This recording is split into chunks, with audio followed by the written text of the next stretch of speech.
Hello guys, this is BK Mathur. Career series video number 4 में आपका बहुत बहुत स्वागत है। आई होप सब अच्छे होंगे, स्वस्थ होंगे। गाइस, बहुत स्टूडेंट की तरफ से रिक्वेस्ट आ रही थी कि सर एनडीए पर वीडियो बनाइए। तो गाइस, एनडीए पर वीडियो तैयार है, पूरी रिसर्च की है और एनडीए के बारे में ए टू जेड पूरी इंफॉर्मेशन इस वीडियो के अंदर अवेलेबल है।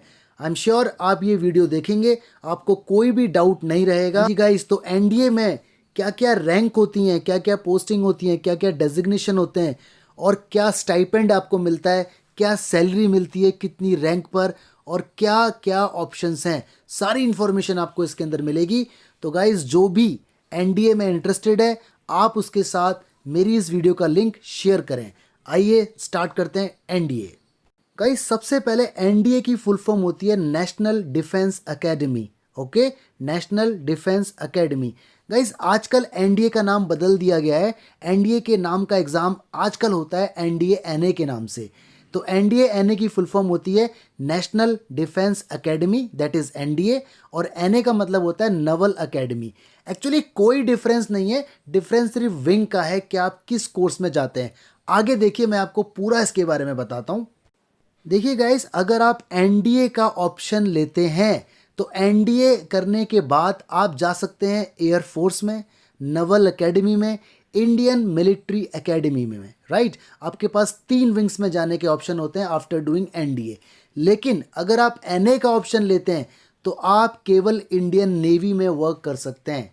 ऑलराइट, तो at the time of filling the form आपको ये ऑप्शन लेनी पड़ती है। बाकी आपकी एजुकेशन एलिजिबिलिटी पर भी डिपेंड करता है। तो एजुकेशन एलिजिबिलिटी क्या होती है आगे आपको देखने को मिलेगी। तो एनडीए एनए में कोई डिफरेंस नहीं है, बिल्कुल सेम है, कोई दिक्कत नहीं है। बस अगर आपने एनए के ऊपर क्लिक किया, टिक किया, तो आप नेवी के लिए एलिजिबल हो जाते हैं, एयरफोर्स और मिलिट्री के लिए एलिजिबल नहीं होते। लेकिन अगर आप एनडीए में जाते, एनडीए को क्लिक करते हैं, तो आप तीनों में से किसी के लिए भी एलिजिबल हैं, डिपेंडिंग अपॉन एजुकेशन क्वालिफिकेशन। अब एजुकेशन क्वालिफिकेशन क्या होती है, इसके लिए वेट करो, आगे आने वाला है। दोस्तों, एनडीए में एडमिशन लेने के बाद आपकी क्वालिफिकेशन, ठीक है, दोनों चीज़ें आपके लिए 3 रास्ते खोल देती हैं। आप इंडियन आर्मी के अंदर जा सकते हैं, आप इंडियन एयरफोर्स के अंदर जा सकते हैं, आप इंडियन नेवी के अंदर जा सकते हैं। देखिए स्क्रीन पर आपके सामने ये हमारी तीनों फोर्सेस के लोगो हैं। ठीक है, तो एनडीए के बाद 3 रास्ते, 3 विंग्स आपके लिए ओपन हो जाती हैं डिपेंडिंग अपॉन योर क्वालिफिकेशन। तो आगे आगे देखिए, पूरी इंफॉर्मेशन आपको मिलती रहेगी। दोस्तों देखिए, सबसे पहले इंडियन आर्मी का मोटो होता है खुद से पहले सेवा, यानी सर्विस बिफोर सेल्फ। ये हमारी इंडियन आर्मी का मोटो है, स्लोगन है। ठीक है, और एनसाइन इंडियन आर्मी का आपको ऊपर दिख रहा है, ये हमारी इंडियन आर्मी का फ्लैग है, एनसाइन है। राइट, इंडियन एयरफोर्स का मोटो है गाइस, गर्व से आकाश को छुओ, touch the sky with glory. Sanskrit में भी लिखा हुआ है नभ स्पर्श दीप्तम। ठीक है, और ये देखिए एनसाइन है, इसका प्रतीक है हमारी इंडियन एयरफोर्स का, जो आपको फ्लैग दिख रहा है। और हमारी इंडियन नेवी का मोटो है समुद्र के देवता हम पर कृपा करो। ये हिंदी में है, इंग्लिश में may the lord of the water be auspicious unto us. Right, Sanskrit में शनो वरुणे। तो भारतीय नौसेना का एनसाइन आप देख सकते हैं। देखिए, जैसे ही मैं इन फ्लैग्स को देखता हूँ मेरे अंदर रोंगटे खड़े हो जाते हैं, देश की भावना अंदर से आ जाती है। तो गाइस, इंडियन नेवी अपने आप में बहुत बड़ी चीज़ है, बहुत शक्तिशाली चीज़ है। अगर आप इंटरेस्टेड हैं और आपके सारी एलिजिबिलिटी फॉलो होती हैं तो आपको ज़रूर ज्वाइन करना चाहिए।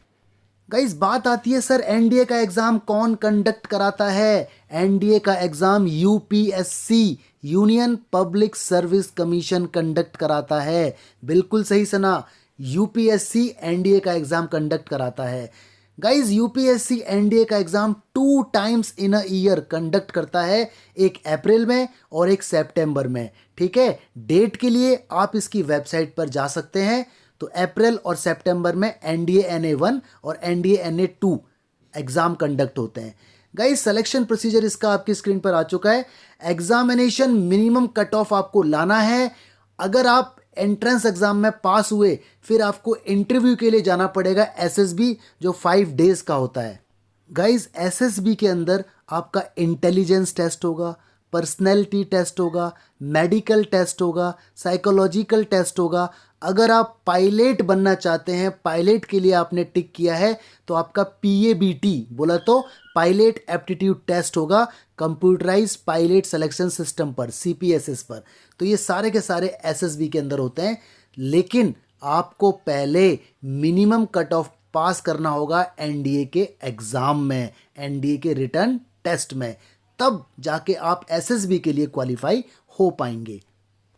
और गाइस, जैसे ही आपने SSB को भी क्वालिफाई कर लिया तो आपका ओवरऑल रैंक बनेगी और आप NDA के लिए सेलेक्ट हो जाएंगे और आपकी ट्रेनिंग होगी 4 इयर्स की, ठीक है, 4 इयर्स की, और आप NDA बनकर बाहर निकलेंगे and you will be a successful soldier of Indian army, Indian air force, Indian navy. बहुत मज़ा आएगा, गर्व से आपका सीना चौड़ा हो जाएगा।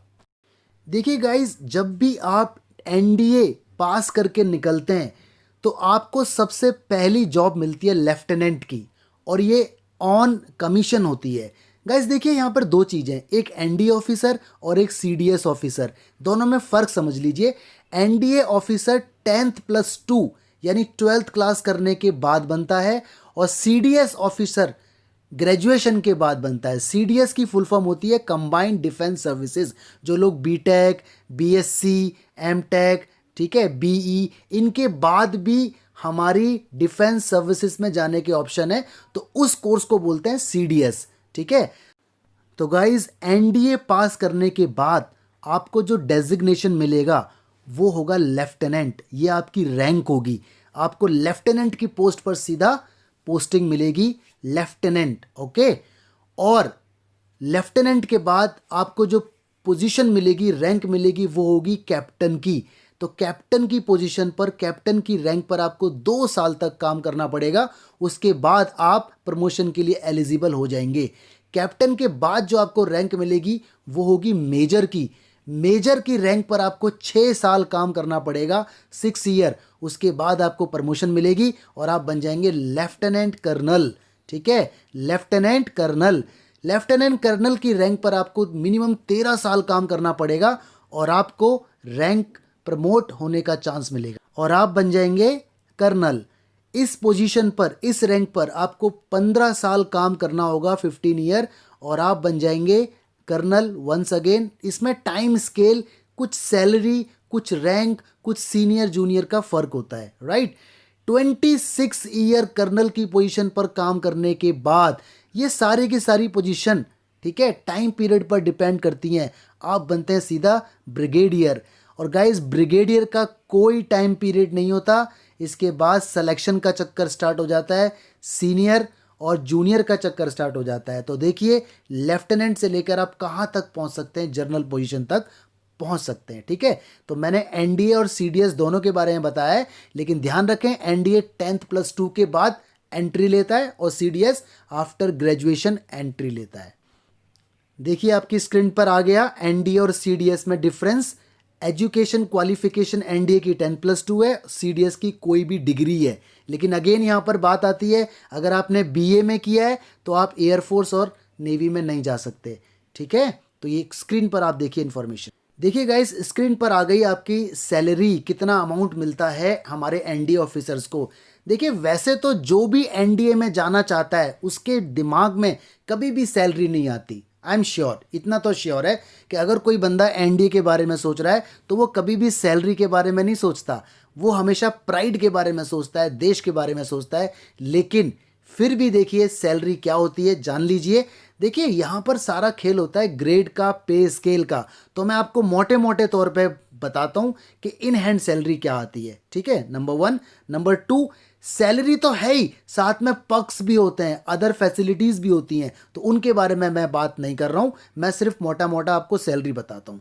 देखिए गाइज, अगर आप NDA में ज्वाइन हो जाते हैं तो ड्यूरिंग द ट्रेनिंग पीरियड आपको 56,100 पर मंथ मिलता है, ओके। और अगर आप NDA का एग्ज़ाम पास कर जाते हैं तो आपकी पहली जो रैंक होगी वो लेफ्टिनेंट की होगी, और आपकी सैलरी होगी 56,100 से लेकर 1,77,500 पर मंथ। ये जो डिफरेंस होता है ये पोस्टिंग के ऊपर होता है कि आपकी किस जगह पोस्टिंग हुई है, और भी बहुत सारे फैक्टर्स होते हैं, तो वो डिटेल आप बाद में देख पाएंगे जब आप ज्वाइन हो जाएंगे। ऑलराइट, लेफ्टिनेंट के बाद जब आपका प्रमोशन होगा और आप कैप्टन बनेंगे तो आपकी सैलरी होगी 61,300 से लेके 1,93,900 पर मंथ के बीच में। अगेन ये सैलरी का फर्क क्यों होता है, ये डिपेंड करता है बहुत सारे फैक्टर्स पर। ओके, हाँ जी गाइस, फिर आप बनेंगे मेजर, आपकी सैलरी इंक्रीज होगी 69,400 से लेकर 2,07,200 पर मंथ तक।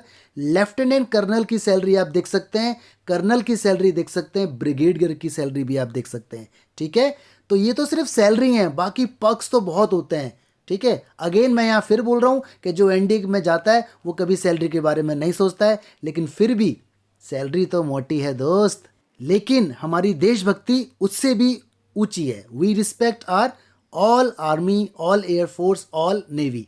आइए आगे देखते हैं। हाँ जी गाइस, तो मैंने आपसे कहा था कि यूपीएससी 2 बार साल में एग्ज़ाम लेता है।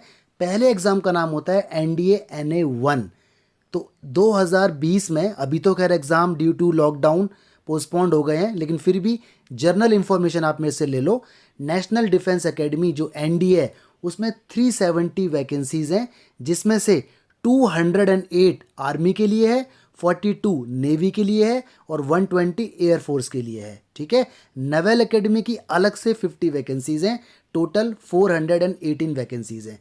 नोटिस करने वाली बात यहाँ पर यह है कि जो 120 एयरफोर्स के लिए वैकेंसीज हैं उसमें से 28 वैकेंसीज ऐसी होंगी जो ग्राउंड ड्यूटीज़ पर काम करेंगे, जिनके ऑफिसेस होंगे। ठीक है, उनका फ्लाइंग से कोई मतलब नहीं होगा, ऑफिशियल वर्क वो ग्राउंड ड्यूटीज़ पर करेंगे, फील्ड में जॉब करेंगे। ऑलराइट, तो ये एनडीए एंड NA-1 की इंफॉर्मेशन है, लेकिन अभी लॉकडाउन की वजह से ये एग्ज़ाम पोस्टपोन्ड है। नए नोटिफिकेशन के लिए वेबसाइट आप देखते रहें। हाँ जी, अब आ गई बात एनडीए NA-2 की। ये एग्ज़ाम सितंबर के आसपास होता है। इसकी जो वैकेंसीज़ हैं वो 308 हैं, जिसमें 208 आर्मी के लिए, 42 नेवी के लिए, 58 एयरफोर्स के लिए और नवल एकेडमी के लिए 55 अलग हैं, टोटल 363। ठीक है, इन्फॉर्मेशन के लिए प्लीज़ आप जो वेबसाइट है यूपीएससी की उसे देखते रहें, क्योंकि कोरोना की वजह से काफ़ी डेट इधर उधर हो गई हैं, बट ये जर्नल है। ठीक है, ये मैं आज की डेट में वीडियो बना रहा हूँ, बट जनरल इन्फॉर्मेशन आपको इस वीडियो से मिल जाएगी। ऑलराइट गाइस, बात होती है सिलेबस की। तो देखिए, एनडीए का सिलेबस 2 पेपर में डिवाइडेड है। पहला पेपर मैथमेटिक्स का होता है, दूसरा पेपर जर्नल एबिलिटी का होता है। ठीक है, मैथमेटिक्स का पेपर अगर आपने क्रैक नहीं किया तो जर्नल एबिलिटी का टेस्ट आपका चेक नहीं होगा और आप डिसक्वालीफाई हो जाएंगे। तो मैथमेटिक्स आपकी बहुत अच्छी होनी चाहिए, प्योर मैथमेटिक्स इसके अंदर आती है। ठीक है, उसके बाद जनरल एबिलिटी, और ये दोनों पेपर अगर आपके पास हो गए उसके बाद एसएसबी में आप जाते हैं। ठीक है, 5 दिन के लिए आपके एसएसबी इंटरव्यू होता है, उसके अंदर बहुत सारे टेस्ट होते हैं आपके, वो आपको पता चलेगा जब आप जाएंगे। तो देखिए जी, जो रिटन टेस्ट होगा वो टोटल 900 मार्क्स का होगा, जिसमें से मैथमेटिक्स अकेला 300 मार्क्स का होगा और जर्नल एबिलिटी टेस्ट आपका 600 मार्क्स का होगा। ठीक है, 900 मार्क्स डिवाइडेड हैं 300 एंड 600 में। After clearing the written test SSB interview के लिए आप क्वालिफाई हो जाते हैं और एसएसबी इंटरव्यू आपका 900 मार्क्स का अगेन होगा। तो टोटल 1800 मार्क्स आपके हो गए, जिसमें अलग अलग पास होना ज़रूरी है। देखिए, पेपर 1 मैथमेटिक्स आपके सामने कुछ इन्फॉर्मेशन है। Total marks 300, total number of question 120, total marks for each correct question is 2.5 और there will be negative marking -0.85 for each incorrect answer. और टाइम ड्यूरेशन गाइज आपकी होगी 2.5 आवर्स। और मजे की बात, ये दोनों एग्जाम एक ही दिन होंगे, मैथमेटिक्स का भी और जनरल एबिलिटी टेस्ट दोनों। ठीक है, आगे देखिए, जो आपका एनडीए 1 का एग्जाम हुआ था 2018 में, कुछ स्टैट्स, कुछ डेटा मैं आपको यहाँ बताना चाहता हूँ उसका। देखिए, कैलकुलस के 20 से 25 क्वेश्चंस आए थे। You understand, calculus, derivative, integral, bounded area, AOD, इस तरह से क्वाड्रेटिक इक्वेशन से 20 से 15 क्वेश्चन आए थे, मैट्रिक्स से डिटरमिनेंट से 30 के आसपास क्वेश्चंस आए थे, प्रोबेबिलिटी के 10 आए थे, ट्रिग्नोमेट्री के 30 आए थे, कॉम्प्लेक्स नंबर के 10 to 15। ये कुछ डेटा मैंने आपको बताया है ताकि थोड़ा सा आइडिया हो जाए कि किस टॉपिक पे ज़्यादा ध्यान देना चाहिए। अगेन मैथमेटिक्स आपकी स्ट्रांग होनी चाहिए। 9th क्लास से लेके 12th क्लास की मैथमेटिक्स आपकी स्ट्रांग होनी चाहिए। कॉन्सेप्ट एकदम क्लियर होने चाहिए। कॉन्सेप्ट क्लियर है तो मैथ स्ट्रांग है, कॉन्सेप्ट क्लियर नहीं है तो मैथ स्ट्रांग नहीं होगी। रटने का तरीका नहीं है मैथमेटिक्स में, ठीक है। चलिए अब आ गया पेपर 2 जनरल एबिलिटी का। टोटल मार्क्स इसके 600 होंगे, क्वेश्चन 150 होंगे, इंग्लिश के 50 क्वेश्चन होंगे, जनरल नॉलेज के 100 क्वेश्चन होंगे, मैक्सिमम मार्क्स फॉर इंग्लिश आपके 200 होंगे, मैक्सिमम मार्क्स फॉर जी के 400 होंगे। करेक्ट आंसर के लिए आपको 4 मार्क्स मिलेंगे एक क्वेश्चन के, और नेगेटिव मार्किंग होगी -1.33 फॉर बोथ इनकरेक्ट आंसर। कोई भी गलत होगा तो आपका नेगेटिव यहाँ पर चेंज हो जाएगा। एग्जाम ड्यूरेशन अगेन 2.5 की होगी, ठीक है। तो गलत नहीं करना है, जो आता है वही करना है, ओके। देखिए गाइस, पेपर 2 का सिलेबस बहुत ज़्यादा है। इंग्लिश में क्या क्या आया था और क्या क्या आएगा, कितने क्वेश्चन आ सकते हैं, डेटा आप देख सकते हैं। स्पॉटिंग एरर्स है, कॉम्प्रीहेंशन है, सिलेक्शन वर्ड है, ordering of words in of sentence है, सेंटेंस इंप्रूवमेंट, एंटीनोमियस, सिनोमियस और टोटल क्वेश्चन आप देख सकते हैं। जनरल नॉलेज में फिजिक्स से क्वेश्चन आएंगे, केमिस्ट्री से, जनरल साइंस से, हिस्ट्री एंड फ्रीडम मूवमेंट से, ज्योग्राफी से, करंट इवेंट से। तो टोटल डेटा आपके सामने है, ठीक है। तो यानी इस वाले पार्ट को तो आपको तैयार करना ही पड़ेगा, और स्टार्टिंग से अभी से लग जाओ। ये लॉन्ग प्रोसेस है, ठीक है। कम से कम 6 महीने 8 महीने का टाइम दो और एक टाइम पीरियड लेकर आप चलो, ठीक है गाइस। बात आती है आगे। देखिए, आप एनडीए में तभी जा सकते हैं अगर आप सिटीजन ऑफ इंडिया हैं, या फिर सब्जेक्ट ऑफ नेपाल या सब्जेक्ट ऑफ भूटान है, या फिर आप अगर तिब्बत से आए हैं जनवरी 1 1962 से पहले, तो आप एनडीए के अंदर एलिजिबल हैं। देखिए गाइज, मैं ये वीडियो बना रहा हूँ 2020 में, तो मैं 2020 के हिसाब से डेटा बता रहा हूँ। लेकिन जब भी आप ये वीडियो देखें तो एक बार वेबसाइट पे जाके डेटा को कंफर्म करें, राइट। अब बात आती है एज की। तो देखिए, candidate must have born not earlier than July 2 2001 and not later than July 1 2004।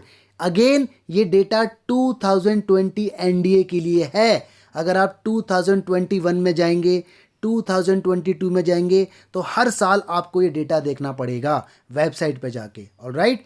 Commission will accept the date of birth that is entered in the class 10th और 12th सर्टिफिकेट। तो जो भी 10th क्लास की marksheet में आपकी as होगी, वही as final accept की जाएगी, ओके। हाँ जी guys, NDA eligibility criteria, educational qualification, ठीक है। अगर आपको एनडीए की आर्मी विंग में जाना है तो आप 12th क्लास पास होने चाहिए, बस ओनली 12th क्लास पास।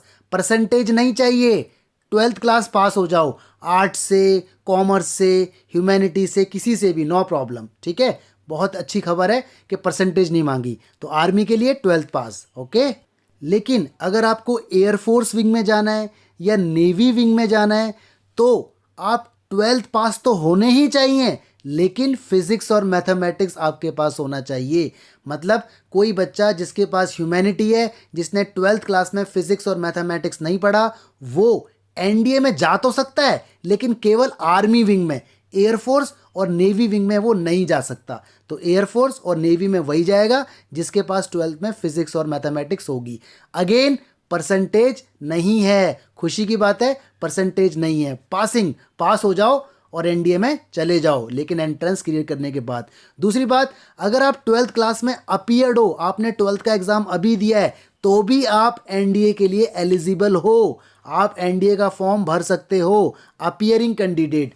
लेकिन अगर आप 11th क्लास में हो तो एनडीए के लिए एलिजिबल नहीं हो, एनडीए का फॉर्म नहीं भर सकते, ओके। काम की इंफॉर्मेशन थी पूरी ये। हाँ जी गाइस, अब बात आ गई मैरिटल स्टेटस की। देखिए, इंफॉर्मेशन एकदम साफ है। Only unmarried male candidates, unmarried male candidates, ध्यान रखें। यानी एनडीए में कोई भी गर्ल कैंडिडेट अलाउ नहीं है। एनडीए गर्ल्स के लिए है ही नहीं।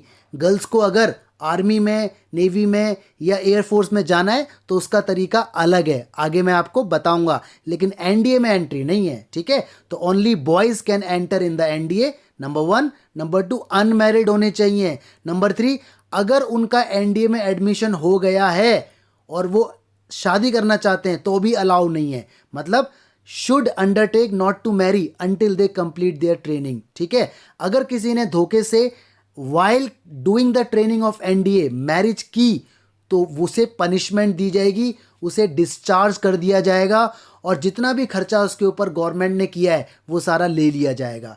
तो ध्यान से देखें, अलर्ट रहें।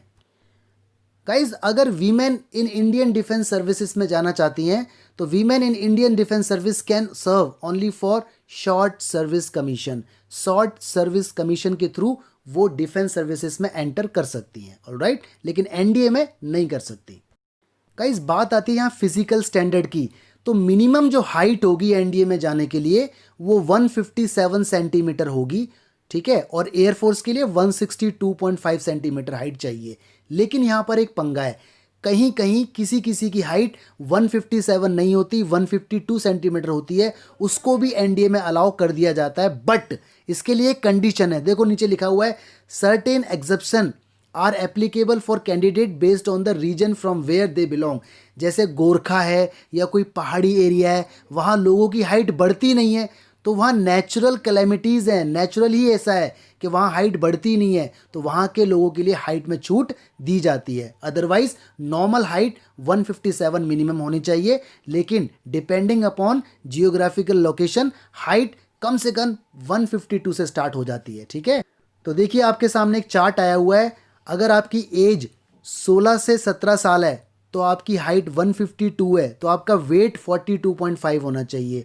17 से 18 साल एज है तो आपका वेट इतना होना चाहिए, 18 से 19 साल एज है तो आपका वेट इतना होना चाहिए।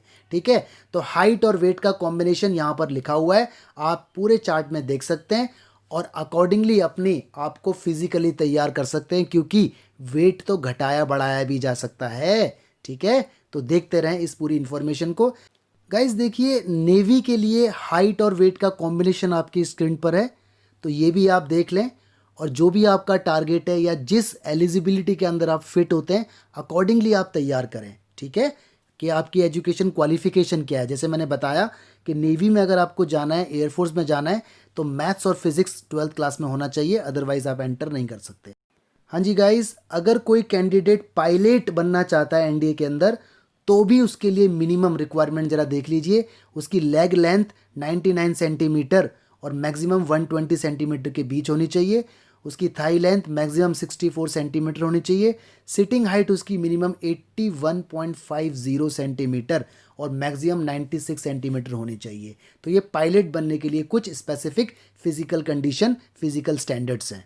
और जी विजुअल स्टैंडर्ड्स भी हैं आँखों के लिए। Distance vision corrected of candidate should be 6/6 in better eye and 6/9 in the worse eye। ठीक है, myopia should not more than 2.5D और hypermetropia not more than 3.5D including astigmatism। ठीक है, तो ये कुछ मेडिकल टर्म्स हैं, इनको आपको फॉलो करना पड़ेगा। गाइस, सेम डेटा एयरफोर्स के लिए भी कुछ आता है, आप देख सकते हैं अपनी स्क्रीन पर, तो ये एयरफोर्स के लिए है। ठीक है, ये सब मेडिकल टर्म्स हैं।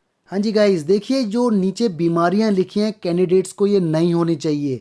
उनके ईयर्स में वैक्स प्रॉब्लम नहीं होनी चाहिए, डेविएटेड नसल सेप्टम नहीं होना चाहिए, पाइल्स नहीं होने चाहिए उनको। तो बहुत सारी डिजीज़ की लिस्ट दी हुई है, तो ये सब उनको नहीं होना चाहिए। अगर है तो वो पहले से ही केयर करें या उनको ये नहीं होना चाहिए। ठीक है, अदरवाइज आप एनडीए में एलिजिबल नहीं होंगे। गाइस, एनडीए के अंदर टैटूज का भी बड़ा रोल है। Candidate must ensure that any permanent body tattoo should be present only on their inner side of forearm. तो टैटूज के बारे में इंफॉर्मेशन आप देख लीजिए, क्या क्या रेस्ट्रिक्शंस अवेलेबल हैं। ऑलराइट, देखिए गाइस, कुछ फ्रीक्वेंटली आस्क्ड क्वेश्चंस हैं। Is there any minimum percentage of marks in class 12th? Answer is no. यानी आप 12th क्लास में 10+2 में पास होने चाहिए, कोई परसेंटेज नहीं चाहिए। ओके, नेक्स्ट क्वेश्चन आता है, do I need to be physically fit? Of course yes, physically आपको फिट होना पड़ेगा। नेक्स्ट क्वेश्चन आता है, क्या एज रिलैक्सेशन है?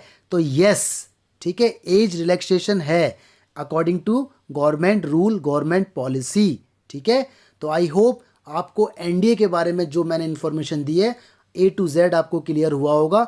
If you need any further information तो आप कमेंट बॉक्स में लिखें या पर्सनली मेरे से पूछें। ठीक है, हाँ जी गाइस, तो जय हिंद, जय भारत एनडीए में आप भर्ती हो जाएं, आपका नंबर आ जाए, आप एक सफल सिपाही बने, सफल ऑफिसर बने, भारत की सेवा करें। ठीक है, जय हिंद, जय Bharat, thank you, God bless you all.